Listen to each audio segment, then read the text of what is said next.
আকাশ থেকে বৃষ্টি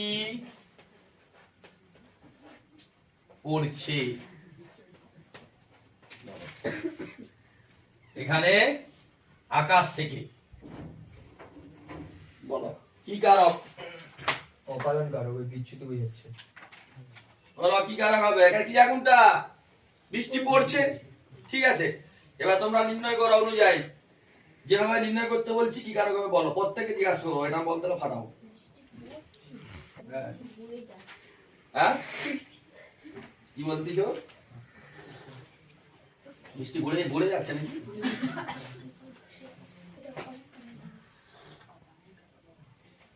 কি হবে?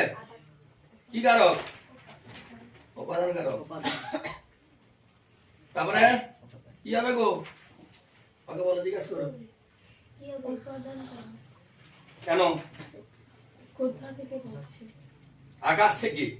থেকে হইতে থাকলে উপাদান কারক। আমি বলেছিলাম থেকে হইতে থাকলে উপাদান কারক। ঠিক আছে, এরপরে ওটা বিভক্তি কি হবে? শূন্য থেকে থেকে এ এ থেকে বিভক্তি হয়। আগের দিন কি করেছিলাম? কি বিভক্তি হয়? এ তে র এগুলা বলে দিয়েছিলাম, শূন্য এগুলা বলে দিয়েছিলাম, সেই অনুযায়ী হিসাব করে লিখো। আচ্ছা, আর অধিকরণ কারক হয় কিনা দিচ্ছি। অধিকরণ কারক আমি 3টে ভাগ বলে দিয়েছিলাম, এটা কোন অধিকরণ কারক সেটা বলতে হবে। শীতকালে খুব ঠান্ডা পড়ে। শীতকালে খুব ঠান্ডা পড়ে, কি আগুনটা পড়ে। শীতকাল কি কারক? কালাধিকরণ, ঠিক আছে। তাহলে এটা হবে কালাধিকরণে এই বিভক্তি বা অধিকরণ কারকে এই বিভক্তি দিলে হবে। আর যে পারবে কালাধিকরণ কাল বুঝাচ্ছে বলে লিখতে পারবে, ঠিক আছে।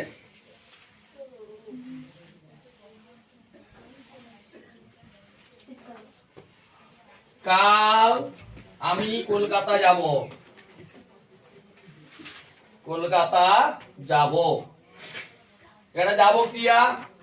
কলকাতা নিচে দাগ দিয়েছি, কি কারক? অধিকরণ কারক। কবে যাব? না না না, স্থানাধিকরণ। বলো, এটা স্থান বুঝাচ্ছে, তাহলে এটা হবে স্থানাধিকরণ কারক। লিখে রাখো, লিখে রাখো, উদাহরণগুলো পটপট করে তুলো। নিচেটা ছেলেটি